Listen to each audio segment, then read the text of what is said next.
Hey everyone, it's me, Caitlin Wingers, and I'm back here for another teacher tech tip. Woohoo! And this one I am particularly excited about because I am going to be showing you how to make lesson menus using Canva. Lesson menus. I've been using these lesson menus in writing, and they might be the proudest thing I've done. The thing I take the most pride in. How do I say that? I don't know. I'm really proud of these lesson menus, okay? So I'm really glad to be sharing this video and for you to be checking this out. It's very exciting for me. These menus came from an idea that I heard about from a professional development back in the summer. I heard of a teacher who was making playlists on YouTube for videos so that, like, if a student needed support, and this was for writing, right? Or reading, I don't remember. If they needed support for something, or if there's a skill they wanted to work on, they could go to these videos, go to this playlist and kind of self-select. I loved the idea, but I thought, how are students gonna know, in the playlists on YouTube, there's no path, right? It's not linear, they're just there. So I thought this was a cool idea, but I wanted to make like a menu, right? So that it's all there visually. It kind of has more links on it, which I'll show you in a second. And there's steps, right? I'm using these for writing, right? So I brainstormed with my great friend, Graham Lang. He kind of coached me through this of what should it look like? What should it be? Where do I start? Where do the kids need to start? What am I even doing? So I'll show you a few iterations. I've made 4, and I'm working on my 5th one now, which is what I'm going to show you today, kind of the process of how this goes. So yeah, let's just get started. I'll show you the ones I've made and then show you kind of how I do this. Here we go. Okay, so I use Canva for this, right? Love Canva. I've opened a few. I have a few tabs open here of my lesson menus. Okay, here's the first one I ever did. Isn't it adorable? This was the first writing unit we did this year. It was all about just going through the writing process, non-genre specific. They could choose their topic, their genre, their product, their audience, really, really driven by choice and agency. And so each of these, each bullet point is a lesson. So when I publish this as a PDF, I believe, or a just shareable link, the students can then click those links directly. It takes them to YouTube and they can watch the video. Okay, so that was the first one. Then from there, my next unit was students could choose if they wanted to do informational unit or a narrative unit. And I had pre-made all these lessons for both menus so that it could be an independent, self-guided, self-paced kind of situation. So here's my lesson menu for narrative writing. It did start looking like this, right? That's what it looked like in the beginning, but I added this whole side because there wasn't a lot of accountability for students, right? So if on day 2, kid says, I'm publishing, I'll be like, oh, where's your pre-writing and drafting and revising and editing? Like, you need to show me some evidence. So there's so many links here. Yeah, okay, I'll start here. These, when the students are done with their pre-writing, right? So they watch a mini lesson, they do their pre-writing, they're ready to move on to drafting. They have to click here, which takes them to a Padlet. Then they can take a photo of their pre-writing. That's kind of like the check-in, so that I have that evidence. I can look back if they're moving through these steps really quickly, and I can say, ooh, it doesn't look like you really did a ton of revising. Maybe you should watch another mini lesson. Okay, so that's what these are. This is just like the last one. All of these bullet points have a mini lesson that's on YouTube. So when the students click any of these titles, it'll take them directly to YouTube. And what I tell students is, think about what you need today. where are you in the writing process? So maybe if they're in drafting, say read through those titles, think about which one feels good, right? Do you want to make a mental movie of what happened? Is that going to help you? Or would you rather plan your writing by telling the story out loud, right? Do you want to get into making a flash draft? And because we did this already in the writing process, by our second unit, they were kind of used to how this works. Another thing I added up here was student work.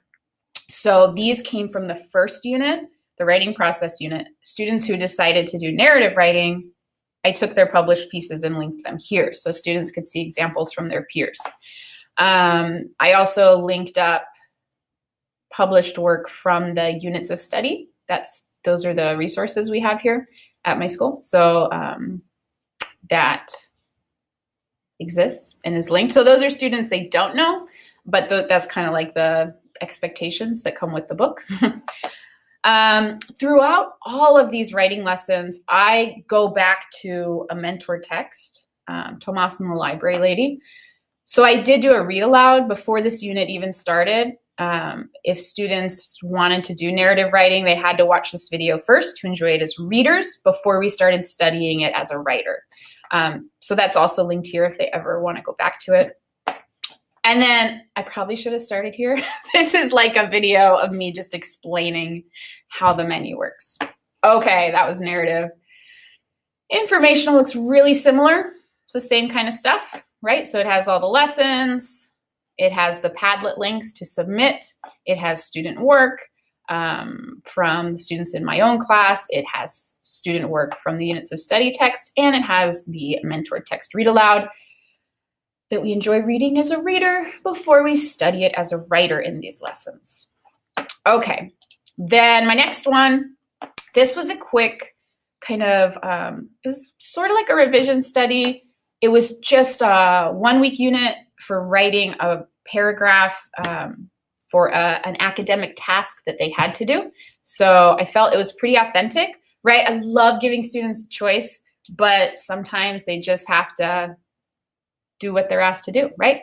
Sometimes in school, that's how it works. So they had to write this reflection paragraph. And so we talked about the importance of revising and how, you can do pre-writing and drafting pretty quickly, but it's the revising that's going to take your work to the next level. And then, yeah, and I made this, all these videos through WeVideo and this whole thing because I had the template already made.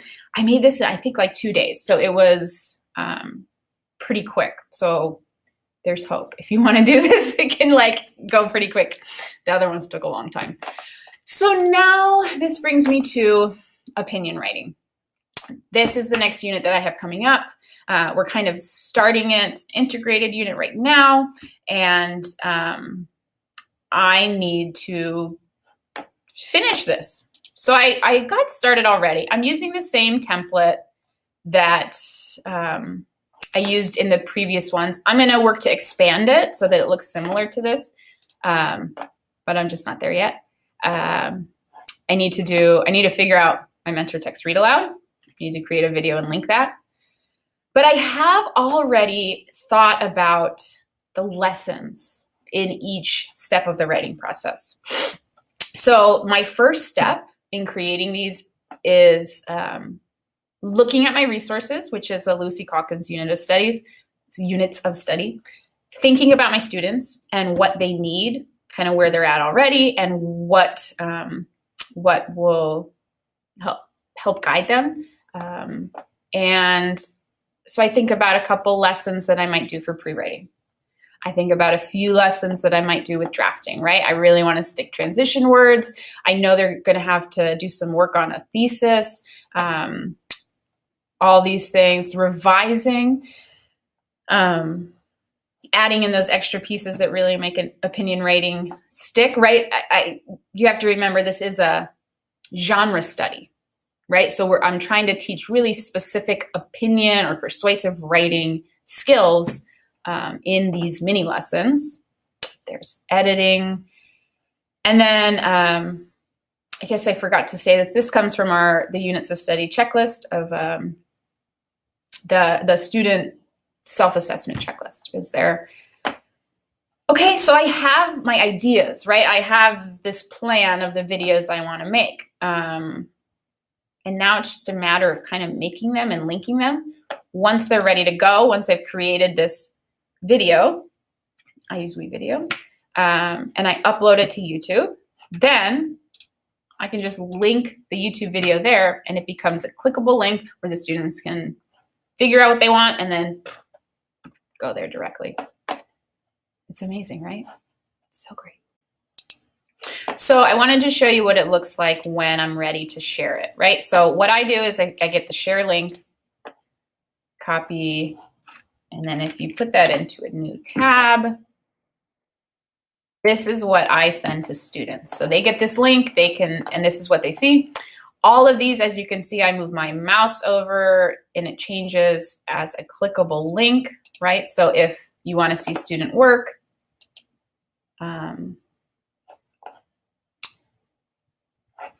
all of this is linked up here. Okay, so there's some student work. The mini lessons, I'll take the students to YouTube. You'll see me. Hi. Yep, there it is. When the students are ready to move on, they click that link, and it will take them to Padlet, where they can submit their pre-writing before they move on to the next stage. So yeah, here's the magic of this. When I conference with students, my first question is, what mini lessons have you watched? What stage of the writing process are you in? And what was the last mini lesson you watched? And how did you apply that? Whatever you learned, the strategy or skill, how did you apply that in your writing? Show me where you did that. I'm assuming a lot. I'm putting the expectations pretty high, and the students are really living up to that. Another really magical thing is this is so differentiated. You can't really differentiate truly, like really differentiate, unless you're letting students kind of go at their own pace, right? It's the first day of one of these units. I think it was the very first day of the first unit when most students should be pre-writing, which if I was in my normal classroom, it would be like, okay, kids, today we're going to do pre-writing. We're going to think of ideas. We're going to blah, blah, blah. But I didn't. I gave them the lesson menu, and 3 kids already were like, you told me we were going to do a writing project of whatever we wanted, and I already did my drafting and editing and revising, and I'm ready to publish on day 1. Like, these are just avid writers. Then I had a lot of other students who were like, I have no idea what I want to write about. It's like, great, okay, we're at pre-writing. And then all the other students were somewhere in the middle. It really was like a aha moment of, I can't believe I haven't been doing this all these years, and I don't think I'll ever go back. I don't think I'm ever going to go back to standing in front of the class and saying, this is what you all need today, right? Part of the workshop model that was really good is saying, like, here's a strategy. Now you might want to use this today or you might not. That was great. But now this is all the strategies where the students each day can think, it's the metacognitive aspect of it where they're thinking, what do I need to learn? What do I want to learn? And it's self-directed. And I think that's why I'm so proud of it. Okay, enough about me and the things I do in my classroom, even though I would literally love to talk about this for hours. So if you have any questions, or if you want some guidance on making your own lesson menu, I would love to chat about it, because I really do feel like this has been a game changer. I've done something similar for my reading, where it's kind of self-directed, self-paced, all those kind of things. I love it. I want to be this kind of teacher in all of the things I teach, where it fits, where it's authentic, right? So yeah, that's it for today. That's my tip. Let me know if you have any questions. I'm happy to help. I'll talk to you soon.